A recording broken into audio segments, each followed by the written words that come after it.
大家好，欢迎来到青丘档案馆，我是馆长小杜。今天我们来聊一聊童话。所有真善美的童话，它们最初都是什么样的呢？大人们说童话是孩子们眼中的世界，那里的小精灵都是聪明可爱的，那里的仙女都是会飞的，温柔善良的。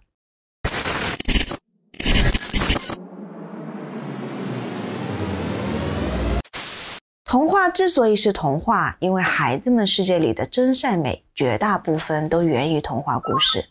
那么是不是只有真善美的奇幻世界才是童话呢？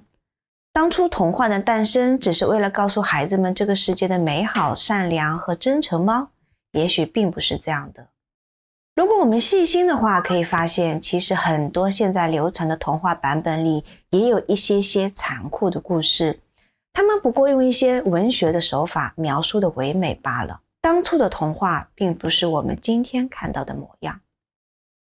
比如说安徒生的童话有不少是以悲剧结尾的，经典的海的女儿也叫人鱼公主，它讲的是人鱼公主的姐妹里最小的公主放弃了海底自由自在的生活和300年的寿命，她甚至用失去歌喉不能说话的代价，还要忍受鱼尾变成人腿的巨大痛苦，才通过一位巫婆的法术变成了一个陆地上的少女。因为她爱上了一个被她拼命救活差点溺死的王子，她只有变成陆地的人才有可能靠近她的王子，来到王子的身边。可是最终她还是只能看着王子和别人结婚，在婚礼中她慢慢的在海水里变成了泡沫。再说一个让人不寒而栗的童话故事，红舞鞋。它也是安徒生的经典。这个故事本身的情节不仅恐怖，而且这个红舞鞋背后同时期的欧洲也在被一种诡异的群体性疾病困扰，它就是舞蹈症。红舞鞋讲的是卡伦穿着红鞋参加妈妈的葬礼，因为他除了小红鞋之外就没有其他的鞋了。再后来他被一位富有的老太太因为同情而收养，几年后长大的卡伦欺骗了老奶奶，买了一双红舞鞋，准备在去教会的时候穿。就在人们议论纷纷的时候，他依然坚持穿着红舞鞋出席教会的洗礼。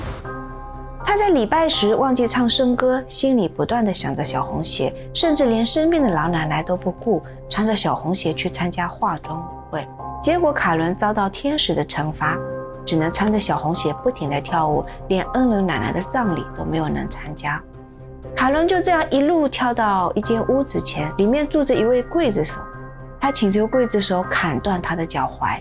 然而穿着红舞鞋的双脚就算被砍断了，他仍然在不停地跳着舞，一路跳进了森林中。虽然失去双脚的卡伦终于获得自由，但是每当他想去教堂时，这双红舞鞋总会跳出来阻挡他的去路。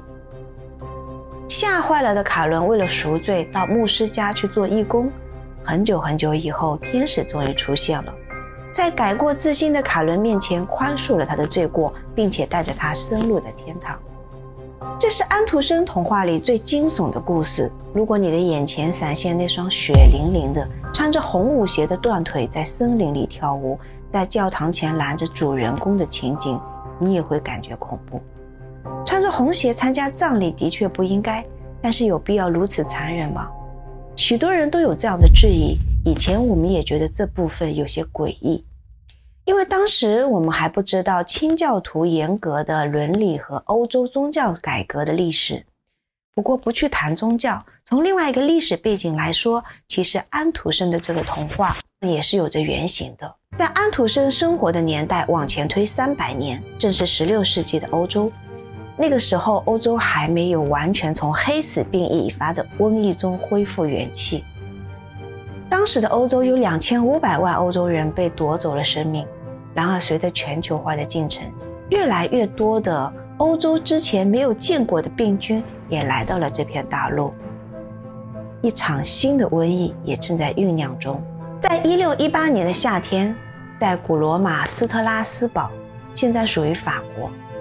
一名叫做洛菲亚的家庭妇女突然在街上开始了不知疲倦地跳起舞来。根据当时的学者记录，洛菲亚的姿态非常的奇怪，的身体并不协调，并不像一个正常的舞者，而且他整个人十分的兴奋，一直从白天跳到了晚上。这一场一个人的闹剧并没有在当天晚上结束，之后又陆陆续续开始有几十个村民加入了和洛菲亚一起跳舞的队伍。过了整整1个月，斯特拉斯堡已经有了400名舞蹈家，他们每天从早到晚不知疲倦地跳舞。这些人一天中只进行短暂的休息，醒来之后就继续跳舞。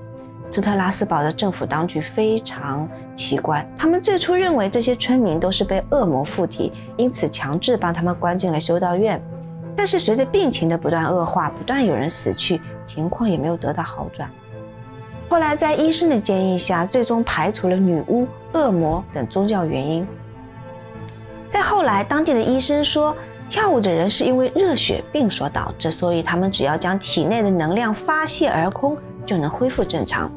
因此，斯特拉斯堡的执政官决定开放2个当地的市政厅，一个粮食市场，专门腾出空旷的场地给这群跳舞的人继续发泄。但是结果如何呢？跳舞的人们没有得到精心的治疗，同时又长时间高强度的跳舞，已经让他们精疲力尽了。慢慢的，一些人因为肌肉痉挛而瘫倒在地，但是更多的人因为疲倦、中风或者心脏病发作而死。人们开始意识到这么下去不是个办法。最终到了9月份，执政官将已经剩下的为数不多的舞蹈病患者送到了山上的神社隔离起来。这个舞蹈的闹剧才匆匆忙忙的结束。但是在欧洲的历史上，并不是只有法国境内的这一期。根据16世纪史料，包括教堂的卷宗、医生的笔记、各个地区的议会记录等等，在德国、荷兰还有瑞士，包括我们之前说过的哈默尔恩孩子失踪事件中的德国小城哈默尔恩城里，也发生过这样的事情。那么这个真相究竟是怎么样的呢？最初大家都认为这是被一种有毒的蜘蛛咬伤而出现的症状，因此叫它毒蜘蛛舞蹈症。但是很多伤者并没有接触蜘蛛的历史。那么根据如今的医学研究分析有可能是一种叫做链球菌的病菌感染而引起的。病变会影响大脑皮层以及小脑，最为主要的特征就是不受控制的舞蹈。患者会受到病菌感染的影响，精神上会保持长时间的兴奋，严重的就会造成短暂的精神失常。这个疾病至今仍然存在，但是因为有抗生素的发明，所以能够有效的解决。然而对于数百年前的欧洲人来说，这种舞蹈就显得有些诡异并且恐怖了。就像这个穿着红舞鞋的女孩一样，如果没有砍去那双穿着舞鞋的双脚，她也许会一直跳舞直到死去。那么再说说欧洲很多的童话里，为什么会有这么多的国家，还有许多的王子和公主？为什么这些王子们总是四处游荡，出现在森林里呢？或者出现在山林里？为什么王子不用待在自己的国家里？为什么公主又这么容易爱上王子？再说说欧洲那么多童话里，我们会发现总是有那么多的国家，那么多的王子和公主。为什么这些王子们总是四处游荡，出现在森林里，出现在山林里？为什么他们不用待在自己的国家里呢？又有那么多的公主，又那么浓烈的爱上王子。原来以前的欧洲是由很多个小国家组成的。在1648年全欧洲的30年战争结束后，单单一个德国就有300多个小国家。但是中世纪的欧洲并不是只有王才能统治王国，贵族和骑士同样可以成为地方领主，统治自己的领土。国王统治的就叫做王国，公爵统治的就称为公国，伯爵统治的就称为伯国。所有统治者的儿女全都是王子和公主。对于一个小国家来说，不需要太多的继承人，一个王子就已经足够了，而其他的王子就需要自己想办法找出路了。有些国家实力好，身为父母的国王和王后就会给其他王子想办法安排圣职。还有一部分厌倦宗教生活的王子，但是他们有将领风范，就会被其他的大国雇为佣兵队队长，靠着实力占领濒临崩溃的国家，成为地方领主。王子们的人生还有一条出路，就是和其他国家即将继承王位的公主通婚，靠婚姻来获得属于自己的王国。如果没有合适的公主，他们也会向富有的贵族寡妇求婚。但是你要让公主爱上你，或者被某个国家的王后、国王接纳你，没有英勇威武的神态，那可是不行的。这也是为什么睡美人的故事里会有这么多王子前仆后继的去睡美人的城堡里，还试图让沉睡的公主爱上他们。另外呢，中世纪的骑士还有一种体验流浪骑士的生活，这也是王子们在外漂泊的另一项原因。身为骑士之子，身为国王之子，到达一定年龄后，王子就会因为修炼而离开父王的城堡，成为其他骑士手下的侍从。等修炼到一定的成果，王子们会展开冒险的旅程。当然，他们不像小说中的王子和骑士一样，需要与巨龙厮杀，与邪恶的魔法师战斗。在现实生活中，他们是要靠着参加骑马比赛来获取奖金，或者参与战争来获得战利品。总的来说，他们的目的就是讨生活而已。背井离乡在外寻求婚姻的王子们，包括贵族家庭里面的骑士们，如果他们找不到合适的对象，也不奇怪。还有人花了30年也没找到老婆，也非常常见。中世纪的骑士们直到中年才与年轻貌美的少女结婚，那是绝对事出有因的。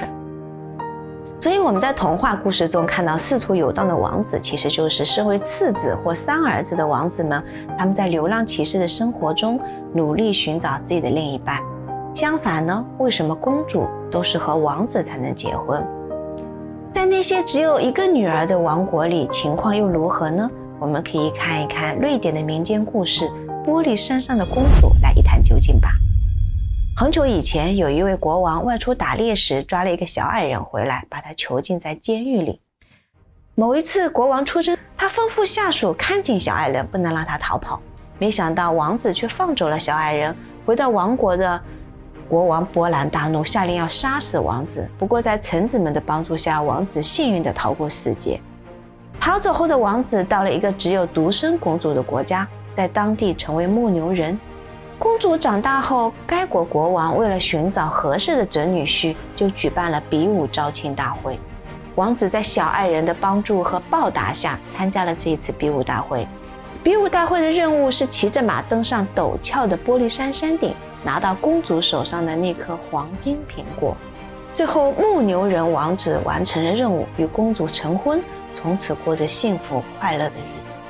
我们可以看到，在中世纪的欧洲，要保护好领土和耕地，或者去掠夺其他国家的战利品，都是需要国王带着军队真刀真枪的去实战的。在一个只有独生女的国家，就有可能让军队无人统领。这也是为什么独生女国家的公主要征婚，都是要举行比武大会的，最后都是英勇善战、武艺高强的王子和公主结婚。这样到处流浪没有主业可以继承的王子，不仅需要高强的武功，相比也需要具备3寸不烂之舌、良好的绅士礼仪，以及要有完美的骑士精神。如果实在是经济实力不好，公主又多，那么这个国家为了实现很好的政治婚姻，他们会怎么处理呢？在有很多女儿的国家里，他们通常只会把巨额的资金为长女准备嫁妆，让他们和同盟国的国王或王子进行政治婚姻。那么其他的公主呢，就必须在成年之后被送去修女院度过一生。为什么不允许他们另外嫁人呢？因为公主们是不被允许嫁给门不当户不对的人们的，所以他们无法与平民自由恋爱。而且被送去修女院的好处就在于，是除了国家不必为这个公主筹措嫁妆而伤透脑筋、耗费钱财之外，另一方面也可以杜绝未来这个公主的女婿或者是外孙来争夺继承权，继而危害国家安全。在《美人鱼》一书中，与王子结婚的邻国公主原来也是待在修道院的公主。幸运的是，她遇见了被美人鱼救上岸的王子，因而才有机会逃开在修道院度过一生的宿命。我们再说一说大家都知道的小红帽的故事，这几乎是所有的孩子都听过的。但是这个童话最早的版本是由法国作家夏尔·佩罗收录在《佩罗童话全集》的。然而在这个版本之前，小红帽是一个很久很久之前就在流传的民间故事。夏尔佩罗的版本是这样写小红帽的，他说在很久很久以前，有一位常常戴着红色帽子的女孩，被取名为小红帽。小红帽要去探望生病的奶奶，奶奶住在黑森林里，她却在途中遇见了大野狼，还不小心告诉了大灰狼奶奶家的位置。大灰狼赶在小红帽抵达之前找到了奶奶家，并把奶奶一口吃掉，再伪装成生病的奶奶躺在床上，最后把回到家的小红帽也吃掉了。而且在更早的1816年的传说的小红帽版本里出现的还不是大灰狼，而是强暴了小红帽的狼人。只不过在出版后受到了大家不断的口诛笔伐，才把狼人改成了大灰狼，而且删除了性侵的桥段。这两个版本的故事结局是很惨的。我们想他大概最早的本意是要警告小孩子不要和陌生人透露自己的信息，不要轻易相信别人，不要和陌生人聊太多。我们会发现在每个故事里都有黑森林，其实这个黑森林就是我们未来长大后要步入的社会。我们看到的小红帽版本已经变了，小红帽被吃掉以后，一个猎人杀了大灰狼，剖开他的肚子，把奶奶和小红帽救了出来。但是事实上，缺少经验和自我保护的年轻人在进入社会后，在遇到危险后，他不一定会有机会遇到猎人来拯救他。幽深的黑森林里充满了危险，没有一点保护自己和远离危险的技能，结局很有可能和初代版本的小红帽一样，被大灰狼一口吃下，一命呜呼。也许初代的童话不是真善美，也是出于最早警告和教育孩子学会社会生存技能的第一步吧。为什么那些可怕的故事都发生在黑森林里？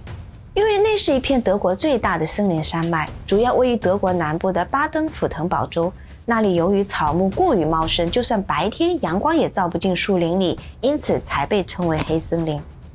在欧洲的童话里，特别是法国、德国和瑞士的童话里，黑森林出现的频率是最高的，因为这三个国家都横跨黑森林地域。当时的中世纪的人们觉得，我们自己居住的村庄和社区是一个安全的小宇宙，而所有危险的、恐怖的事物都存在小宇宙之外的世界里，也就是他们村庄外面那个看不清、黑乎乎的大宇宙，也就是黑森林。为什么黑森林会有狼人、独自居住的老太太，还有精灵、魔鬼和神秘的会说话的小动物呢？狼人会住在黑森林里面，并不是因为他们一出生就是狼人，而是因为他们有可能是犯了重罪，被村民驱逐出境，无奈居住在黑森林里，任其自生自灭的人。在中世纪时期犯下重罪的人有可能会被处以和平判决，但是当时的法律规定，不论是谁杀了被判决为和平判决的罪犯，都不会被处以任何刑罚。所以任何遭到和平判决的人，随时都有可能在自己的村庄里惨遭杀害。在村庄里无法继续生存的他们，只能离开村庄，逃到森林里面生活。当时这种和平判决的英文名也就是狼的意思。现实生活中，有些罪犯还会被戴上狼头后流放，而身体毛发比较旺盛的人就会被误以为是狼人。